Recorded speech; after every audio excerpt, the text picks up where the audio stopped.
When you arrived at MSF, you were shown around and told about this, about that too. You were probably thinking, don't panic, I can do this. And then you were told MSF is made up of associations, offices, satellites, regional hubs, sections, boards of directors, headquarters, operational centres.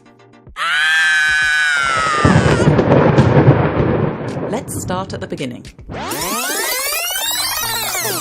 If you'd been around in the early 70s, you'd have seen a handful of doctors and journalists who wanted to throw themselves into a somewhat crazy adventure that involved setting up an independent medical organisation to deliver healthcare to people in need, wherever they might be in the world. And so Médecins Sans Frontières was born, along with its principles of independence, neutrality and impartiality that are core to its charter. In the early days, MSF deployed doctors to natural disaster and conflict zones and provided assistance to other organisations. On the eve of its 10th anniversary, MSF began to spread its wings. MSF Belgium came into being in 1980, followed by MSF Switzerland, MSF Holland, MSF Spain and MSF Luxembourg, the original 6 sections of MSF. By the 80s, it was time to get more professional about our work. New tools such as protocols, kits, and even new colleagues such as logisticians, administrators, communications and fundraising specialists came on board. The so-called satellites also sprang up to support MSF's work in a variety of specialist technical areas. And to drive its communications, MSF France founded its audiovisual agency État d'Urgence Production. Then Epicentre was formed to implement clinical research projects, drawing on data from our field projects and epidemiological surveys. The same year, MSF Logistique arrived on the scene. Logistical and medical supplies were sent out from its vast warehouses to programs in the field, so much cheaper and far more efficient. Hot on the heels came MSF Supply, set up by MSF Belgium. Speaking out, self-criticism and debate have always been important to MSF. And a couple of years later, the CRASH, Centre de Réflexion sur l'Action et les Savoirs Humanitaires, was founded. Then came the 90s. As the mobile phone came to play an integral part of our lives, Michael Jackson sang Heal the World and scientists played around with cloning sheep, MSF continued to grow. MSF needed financial and human resources to run its projects and improve the quality of its programs. The original associations welcomed yet more sections, which, in the space of a few years, increased from just 6 to 19.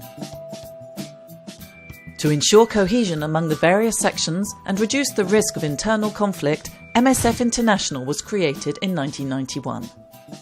In the field, MSF teams witnessed the policy of the extermination of Iraqi Kurds, the ethnic cleansing in former Yugoslavia, the genocide in Rwanda.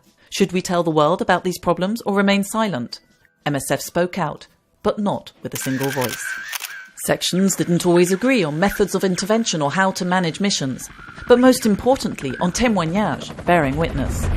Tensions mounted across the movement and the big debate began. Members from the various headquarters and fields reached consensus on 10 core principles and the foundations on a common decision-making process. These are the principles of Chantilly. It's a turning point in the movement's history and the beginnings of its organisation at an international level. In 1999, MSF was awarded the Nobel Peace Prize. The prize money was allocated to facilitating access to essential medicines. The Access campaign was born. It advocates on behalf of the movement for cheaper and more effective medicines, better adapted to the precarious places where MSF works. Then, in partnership with several research institutes, to conduct research and develop treatments for diseases neglected by the pharmaceutical industry. MSF set up the DNDi. At the dawn of the new millennium, MSF prepared to celebrate its 30th birthday. In the prime of its life, the organisation was beginning to regret its very rapid expansion. Nobody in the movement wanted to hear of creating yet more associations. 19 were quite enough. But increasing needs in the field demanded more funds and more volunteers to support our activities. The MSF sections got round the problem by setting up offices around the world. Unlike the associations, offices are placed under the control of a particular section.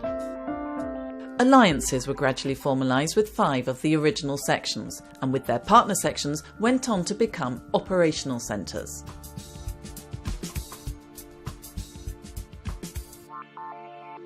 The time had come for the movement to establish a shared vision, as much medical as humanitarian, and closely linked to our mission of speaking out. 10 years after the Chantilly Principles, internal discussions led to the La Mancha Agreement that laid the foundations for international governance while committing the sections to mutual accountability. Several years later, on the occasion of its 40th birthday, MSF developed new international institutions. Made up of representatives from each of the associations, the International General Assembly, or IGA, meets annually to set MSF's principal strategies. This assembly is the highest associative authority. To ensure oversight throughout the year, the International Board regularly brings together representatives from the operational centres and other members elected by the annual General Assembly.